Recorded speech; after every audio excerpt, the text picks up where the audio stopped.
Send someone warrior. I know that for can want some. Say I said there, I say Koye. Ghana for your show, and yet lawyer for the account. Ghana for your shadow, and yes, you see sync be. Now some previous over 10 years, and was 1 year, was in tough 1 year's massy. What else must say? Possible no memono. Who to see? You can't want to say manka. Court them say drinker. I just say go sit down. Ah, sir. Napa aquaraka. Yes, on your aquaraboni. Panica or penny body. Then I know one beca. What are the sentiment can court them all? I want this also me can be over we are brave soon.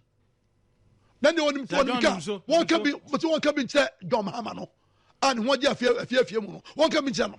I was over winning elections. Will be our party to the suit. One day, coming channel, will be newspaper to be no control. Now, I'll say, and thanks for joining us and staying with us again. I'm sure that most of you will be wondering why anybody would go on such tangent in these days of contempt of court.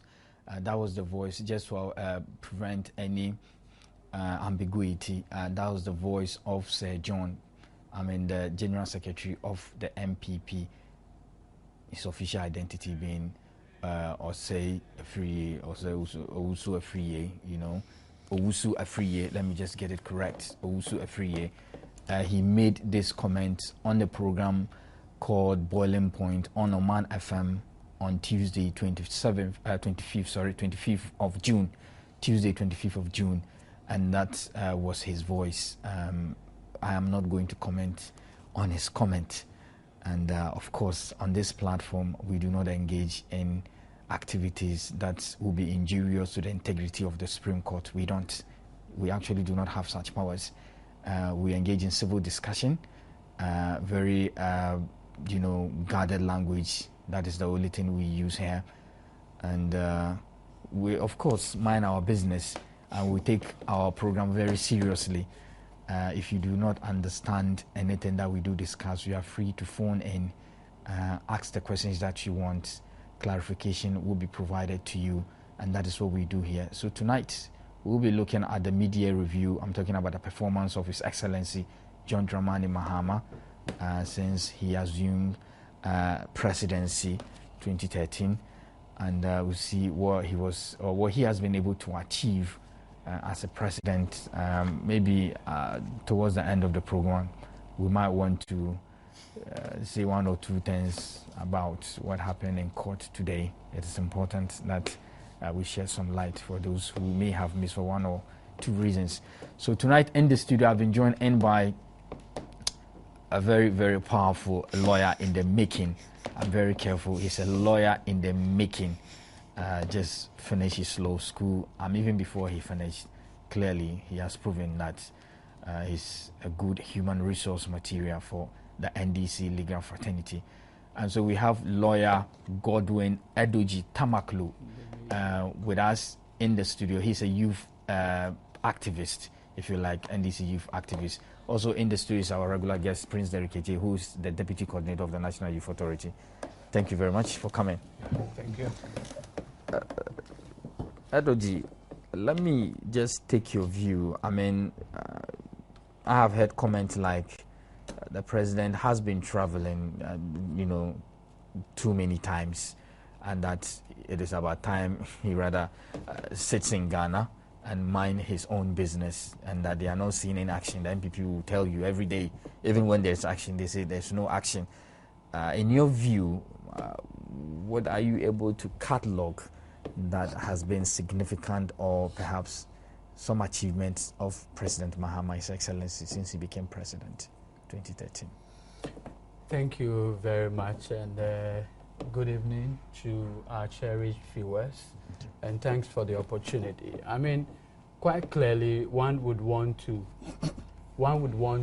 examine very critically the achievement of the Mahama and Mr. Arthur administration within these couple of months. It's important that we chronicle where we are coming from. Okay. The NDC in the 2012 election campaigned on, some promises.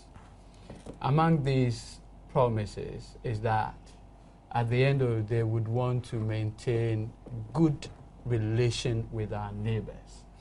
Like it's rightly stated, Ghana is not an island.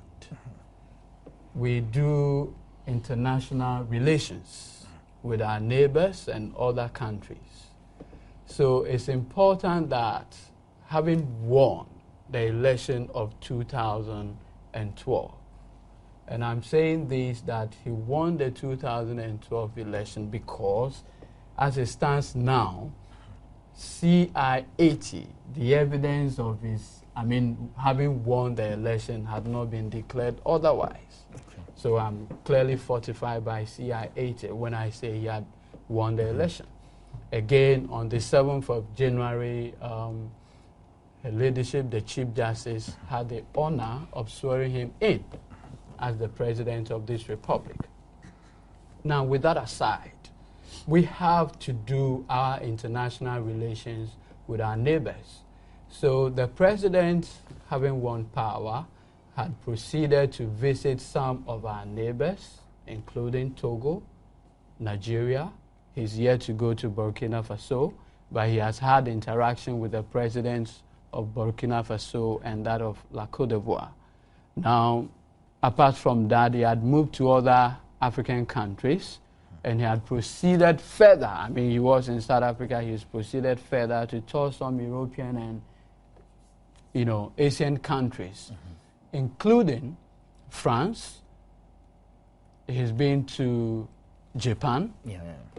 Now, if you recall, as a result of Ghana going for the HIPIC initiative, the Japanese government had a problem with that arrangement as we're going into the highly indebted poor country initiative. As a result of that, we had all Japanese loan arrangements with Ghana frozen. Now, thankfully, as a result of the president's tour to Japan about a month or so ago, and now we are having that particular arrangement being restored between Ghana and Japan.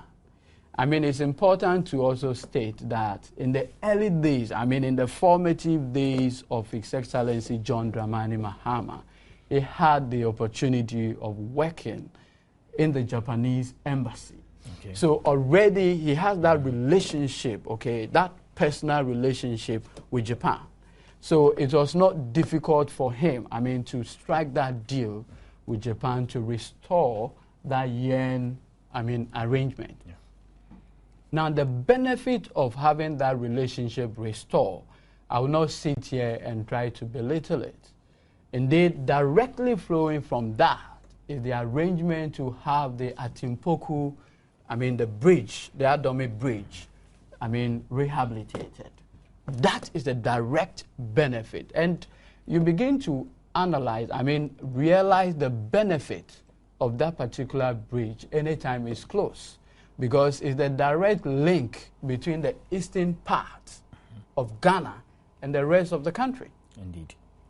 I have always maintained that particularly with the Eastern Corridor roads, if you have that road, fully put in place, going to Tamale will become the shortest. You don't need to go through Kumasi to get to Tamale. So the benefit is very clear and present. So that's just a direct benefit with just, Japan. He was also in France. Now he met the French business community, and in terms of the promise to come to Ghana to invest both in the oil and gas industry and what have you. So, and then, listen, because Ghana is not an island, we need to maintain good relation with our neighbors, Togo, Burkina Faso, Nigeria. The West African Gas Line project, remember that the gas we are getting is coming from where? Nigeria. Yeah. There's a lot of governmental intervention in all of this. And I have always maintained that as a country, we cannot grow, beyond our energy capacity. The cheapest source of energy now is gas. Because if you look at the energy mix, gone were the days that we're relying on hydro. Indeed. Today, The dynamics have completely changed. So you need a lot of gas.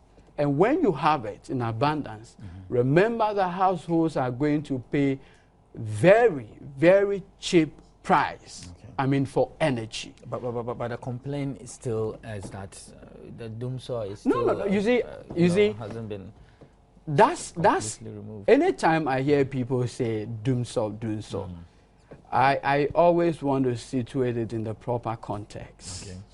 When His Excellency the President took over, the Dumso arrangements, you cannot tell me that today it is the same thing. The blame game. No. I will not even sit here to do anything related to blame game. Okay. But the fact is, we have had the benefit within these 6 months to see marked improvement in our energy situation. And that's a fact. You can decide to spin around it. Okay. But the fact is that the situation had improved remarkably. Utility prices are going high. That's another issue to be discussed altogether. There's one thing having an improvement in the sector in terms of having energy in your house. And then the other thing, looking at the price. That's a different thing altogether. And I'm sure we'll have the opportunity at the right time to discuss the issue about when I pricing. come back to you, you will tell me once or the significant things that you think I will NDC. Do that. But Prince, I see in your hands that the NDC Manifesto 2012. Would you say most of those promises contained in the manifesto have been achieved? I mean, it's early days yet. But to some extent, it is only reasonable that some of them should be achieved by now. Well, good evening to your viewers and our listeners across the country and indeed in the whole world. Yeah. This program is well listened to, and I'm sure that if the cameras can just train themselves on this picture for me, so viewers outside can see whether this has been achieved or not. Can you please zoom in on the picture down here? The picture here. Okay. I'm sure viewers can see some police vehicles. And everybody everywhere in Ghana sees these vehicles working. So when John Mahama says working for you, he is indeed working for you. The police know it, and we all see them. In fact, never in the history of Ghana has very little been done that has achieved so much in a very short time. Things like reflectors, one would say, are not important. But the point is, if you are the policeman who stands guard duties in the night, you stand the risk of being knocked by a vehicle. Police uniforms are black, and so reflectors are very important. Okay. Today, you see almost every policeman and woman in reflectors. But one would say, oh, but what if the bullets come? And not too long ago, there was talk about police going on operations without bulletproof jackets. I think today, we can all attest to the fact that even during the daytime, you see policemen who are in operation vehicles wearing bulletproof vests. That may be little, but it's a lot in terms of saving lives of our police. In fact, a lot of the media, very critical media, have been talking about the response time of the police in recent times in terms of their response to crimes and their achievements in terms of apprehension of criminals and so on. I'll give you two clear examples.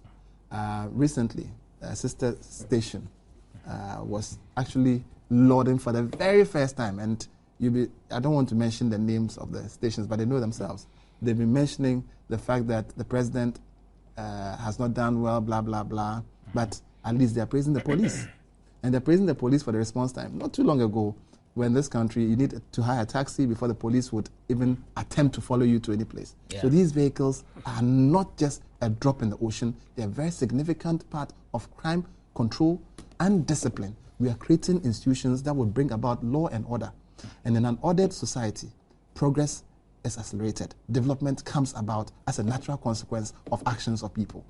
I think that I listened to the MPP complaining recently that there was a helicopter in the sky shining its Yeah, I lights. heard that too. When Akufo-Addo went to Chibi, the helicopter was all there in the sky. They have talked even about the same helicopter or several similar helicopters in the sky, shining their lights in places, in people's homes and so on. So at least they acknowledge the fact that there are helicopters in the sky. Okay. These helicopters are not from Mars. They are not UFOs. Okay. They are gadgets being used by the security services to help in the crime combat operations. You see almost every police patrol team, at least more than one member having a walkie-talkie, a simple device, very simple device. But what does it do? It helps them in communicating from one stop to the other. Yeah. They position these cars. These cars are not just roaming around just for nothing. They are being well coordinated. Some are packed in strategic places. We are not wasting fuel. In fact, whilst I talk about the police and the excellent work that they are doing, I think we cannot lose sight of the fact that the fire service also, under the Mills Mahama and the Mahama Misatha administration, has received a lot of resources, not just the vehicles, but recently, Ministry of Communications... Let me just put this question to you. I mean, especially our market women. They keep complaining. NDC keeps saying, I mean, you have the, fire tenders and all that, yet none of those markets that have been burnt were saved, True. I'm saying that about 600 handsets have been given to the fire service recently under an operation spearheaded by the Ministry of Communications and GIFEX. And I believe that these are not, one-off, activities. Everything that this government does is well coordinated, intended to elicit a particular response. Now, if, for example, you have a fire, and let's imagine we don't have enough fire tenders, because it's not only markets that, are expected to be protected. Every property in this country deserves to be protected. And so we would never have enough fire tenders, but we do have a substantial number from where we were. In fact, similarly, and I was talking about the police vehicles, we had police vehicles imported into this country under the previous administration. Yeah.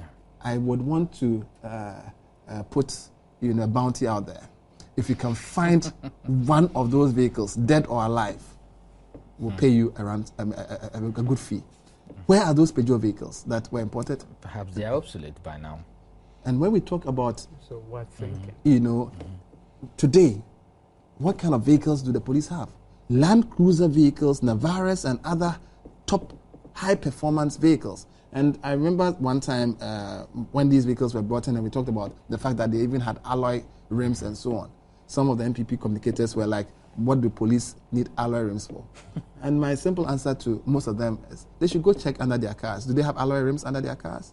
Why do they have alloy rims under their cars? If there's something that is good for them, why is it not good for the police? No wonder the single spine that the police have, they think that they don't deserve.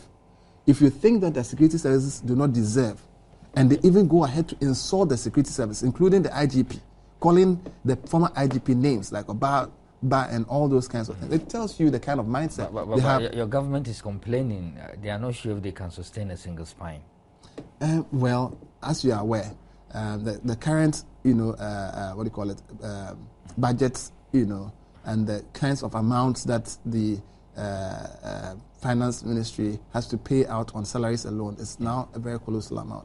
But on 6th of January 2009, before President Kufuor exited, he took an action that made it irreversible. Whilst he was packing his files. He made the single spine become a government policy. He was still president until he left office.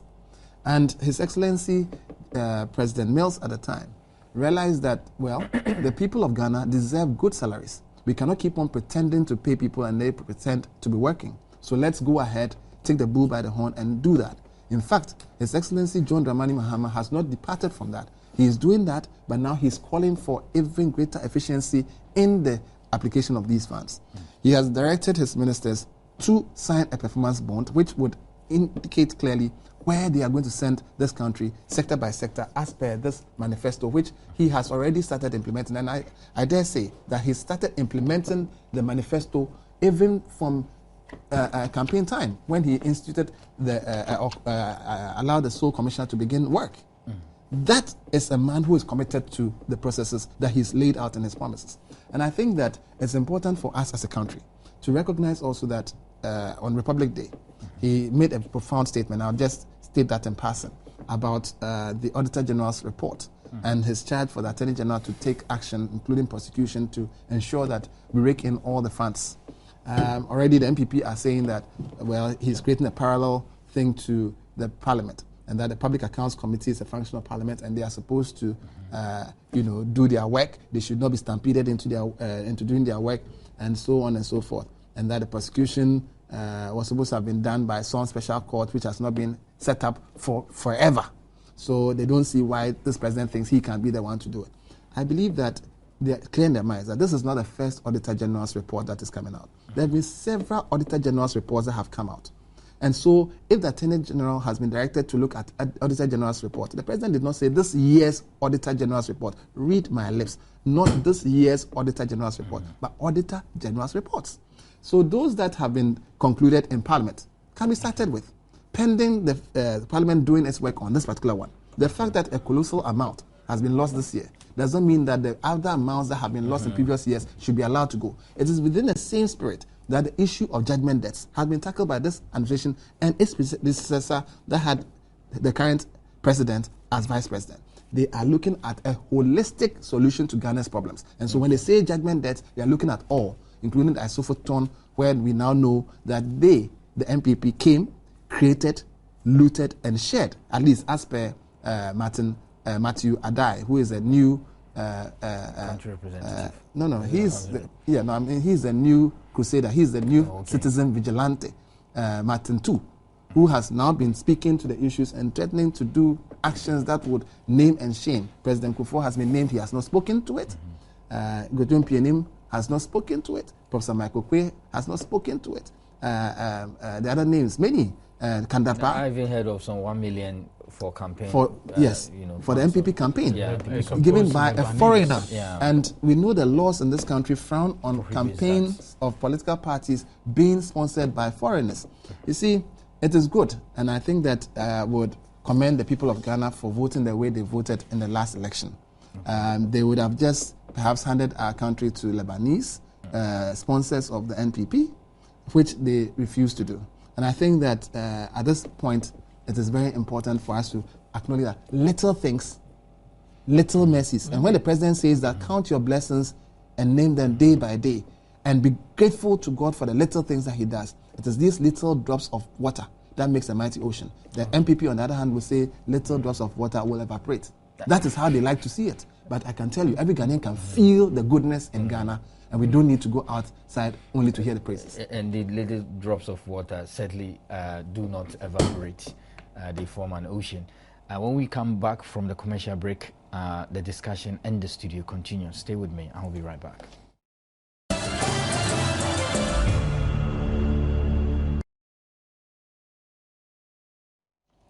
Hello, and thanks for staying with us. This is Majority Caucus with me, Ali Dawood, the host.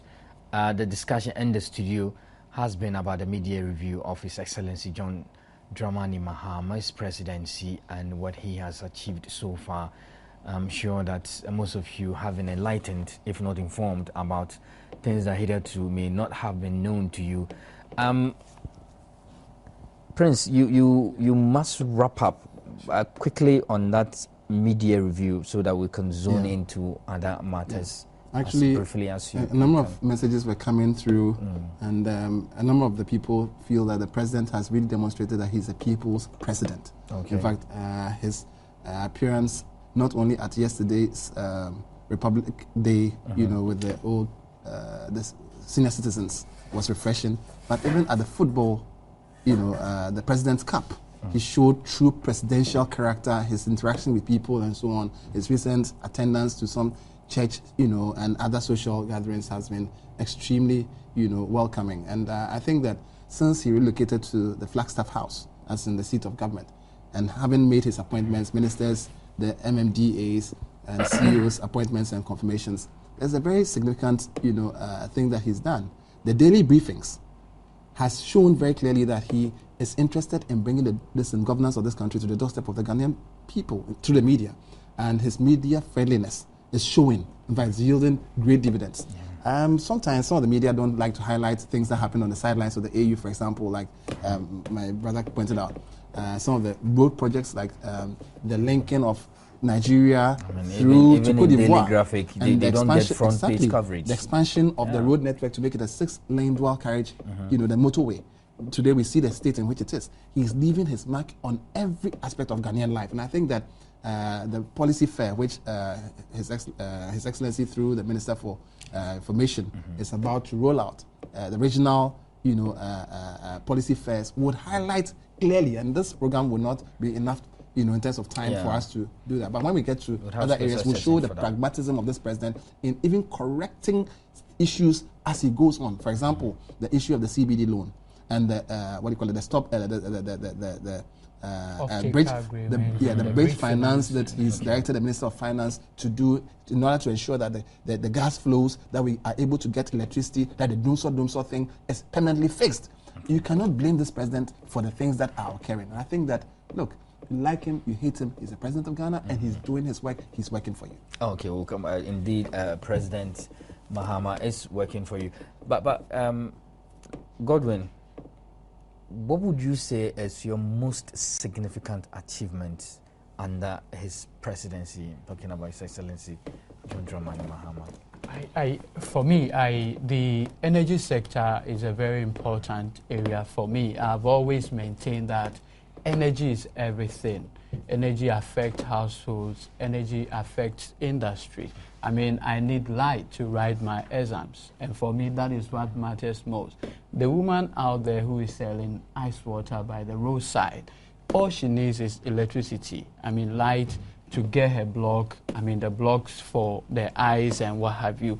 So if you look at from the macro and micro levels, energy is, for me, the most important. So the improvement in the energy sector, for me, is very, very important and remarkable. If you look at the gas project in the Western region, for instance, we have had the challenge having to deal with the inability of the Chinese loan to come as we expected. I mean, if the money had come in, I'm sure by now the gas infrastructure project would have gotten to advanced stage. Indeed. Now, the president focused on that purposeful leadership, had decided that, look, whilst we wait for the Chinese money, let me instruct the finance minister to go out there and look for other sources of funding for that project, so that at the end of the day, we have our own energy. And the interesting thing with our gas is that if you look at the petroleum production, Petroleum Exploration and Production Law, PNDC Law 84, natural gas obtained in the process of gas, oil exploration, is the preserve of the people of Ghana. We owe it, absolutely. We do not share it with any other person. But then if you look at the West African project, for instance, it's a consortium of West African countries. But this one is our property. All that we need to do is to pipe it from the Jubilee field right to, Etuabo, or, onward transmission to Takrady and the rest. With that there, at the end of the day, we are going to get cheap energy and others for our people. So for me, energy is one area that I think the president is doing significantly well. Now we have opened the sector to private individuals to come in to generate. Once they are sure that at the end of the day, ECG will get their money back to them, I'm sure. And the good news is that today I've heard that the West African Gas Line project, they have completed the work on the project, and anytime soon we'll see gas. Excuses. Exactly. Going forward, I think another thing that the president has done and is doing relates to the issue of judgment debt. Clearly, President John Dramani Mahama had demonstrated his openness. Look, no man desirous of covering a bad deed will appoint a judge to sit, and not any other judge, but a Court of Appeal judge, to sit on a commission to investigate the issues bordering on the judgment there. He is open. He is clear out there. He wants the judge to probe if at the end of the day, appointees of the president are implicated. The facts will be made known to the people of Ghana. Remember, it's a commission of inquiry, purely fact-finding mission. So theirs is to, come out with the facts. The fact. Those facts are not matters for political spin. A judge will not reduce himself into a political spin doctor. At the end of the day, he will bring out the fact. Anyone who is implicated will be dealt with. This is a president who is open. And for me, that is the true spirit behind the 1992 Constitution. That is the spirit behind the June 4th and the 31st December revolution. The issues of probity, accountability, and transparency. The MPP is singing the glory tunes of Martin Amidu. Sometimes I'm minded to think that Martin Amidu because he was doing the right thing. I have taken a personal stand on the issues of Martin Amidu. All that I know about Martin Amidu is that he's an NDC member. Indeed, he still is. But I also do know that His Excellency John, the late president, may his blessed soul rest in peace, had always, without any doubt, believed in the person of Martin Amidu. Remember, the first time he had the opportunity to take anybody to partner him, he didn't go for any other person except Martin Amidu. He wanted him to be his vice. Even when he became president, the record is that he at all material time wanted him to become senior legal advisor to him at the presidency. He proceeded to appoint him as Minister of Interior and Attorney General. Yes, of course.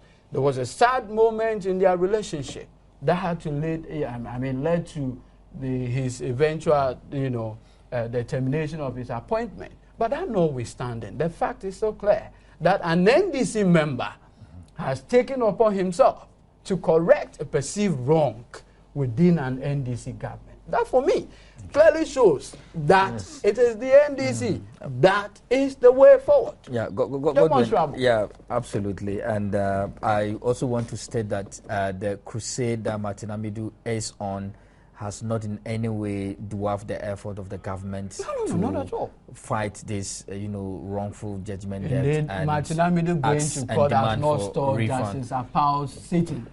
Daily, they are sitting. Absolutely. But for lack of time, let's quickly, since you are the lawyer in the making, help us to appreciate this concept of contempt.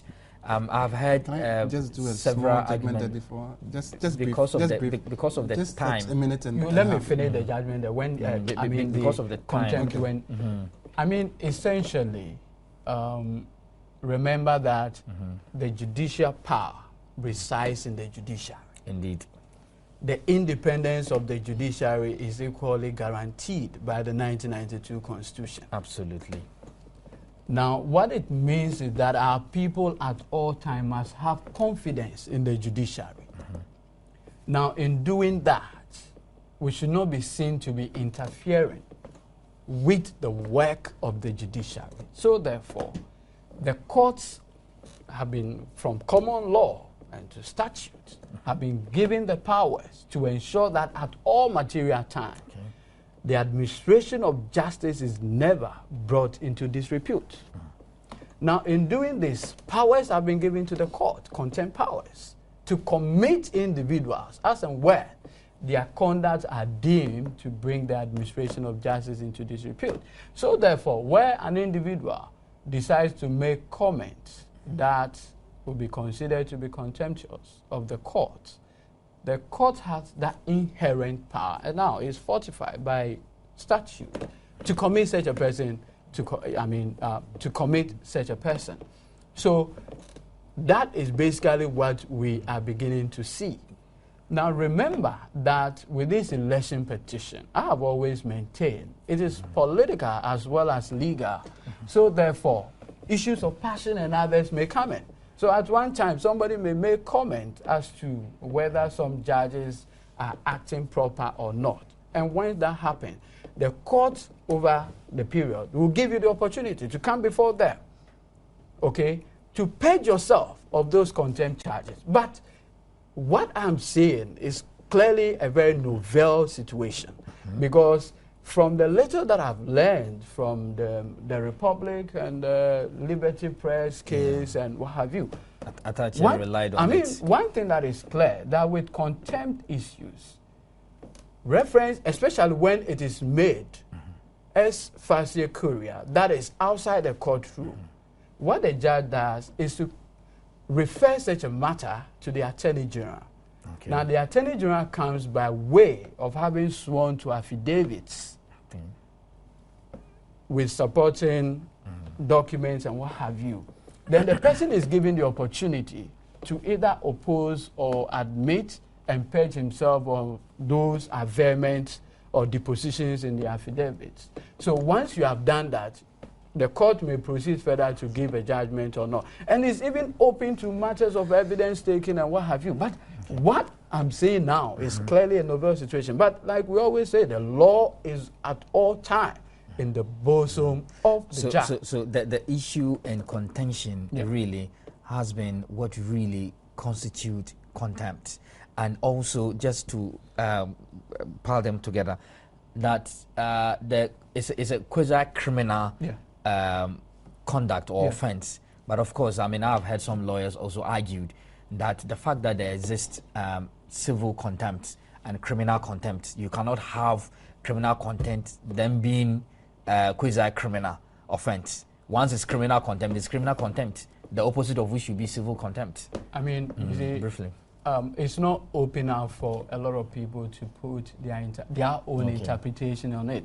And I mean, that's one of the nightmares of a lawyer. You sit at home and you advise your client what to do, and possibly he goes to court and he's faced with a different reality. So it's always important that in advising your client, you look at what the other person is also thinking and factor that in it. And today, like we saw before, their lordship, the conduct of Mr. Ken Crunchy and the lawyer.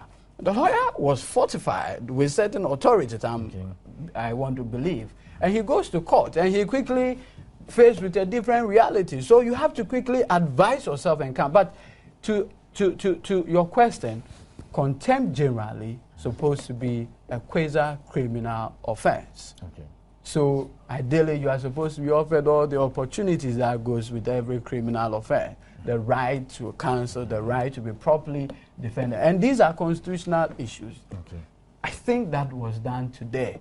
But the exceptional circumstance being the case that this time round there was no reference to the Attorney General for onward prosecution or, I mean, no certain happened. The judges on their own, having looked at the evidence and everything, came to the conclusion that these two individuals, one should go in for but let's be fair. At one point in time, they opened that option to Ken Crunchy, I think. I mean, they opened when they thought that he's getting too technical and legalistic. Yes, so that's the unfortunate thing. I mean, the client's lawyer, like they usually say, you come to court and you think you know the law when you are actually disabled.